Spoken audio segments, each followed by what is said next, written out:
Ito mga master, tapos na natin palitan ng battery. Yan. So gumagana na siya. At ito yung kanyang brand, Makita. Ayan. Testingin natin mga master. Pero hindi ito yung kanyang ano. Pero kasukat siya. Ayan.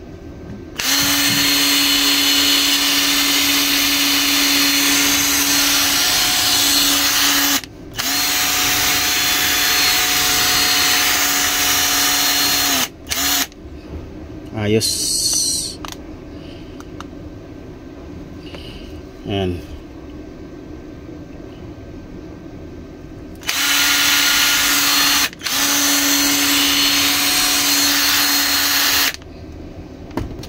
Tapos mayroon pa tayo dito papalitan ng battery ito. So binaklas na natin yung kanyang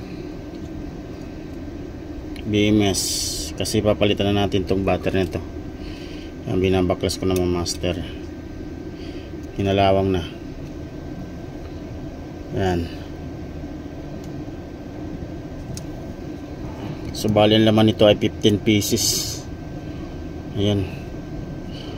Ito yung kanyang capacity mga master. Mababa lang, 1,500 mAh. Ayan.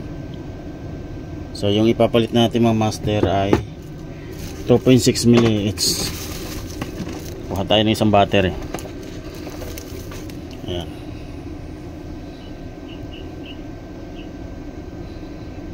Ito yung ipapalit natin. Kulay pink. Tapos mayroon pa tayo dito mga ni-repair mga master. Ayan. Pinalitan ng battery. So dalawa din ito.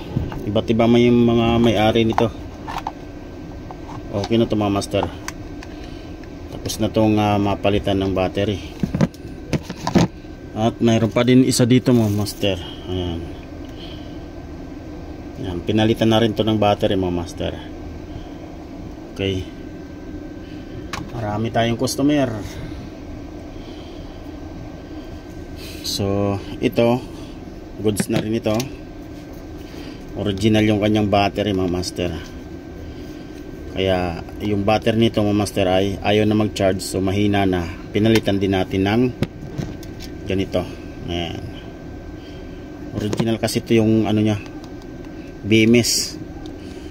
Ayan, original Makita. Ayan. Sukat lang siya dito sa impact rinse na to.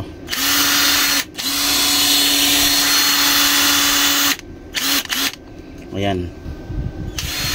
So yung mga master, maraming salamat sa inyong sulit na panonood dyan. At paki-support po ng ating bagong page mga master, Master DIY. Ayan, sa akin po yung mga master. Doon po tayo mag-upload ng ibang mga video natin about sa mga DIY battery, motorcycle battery, at saka power station, at saka solar battery mga master. At syempre mga battery ng impact rinse, drill.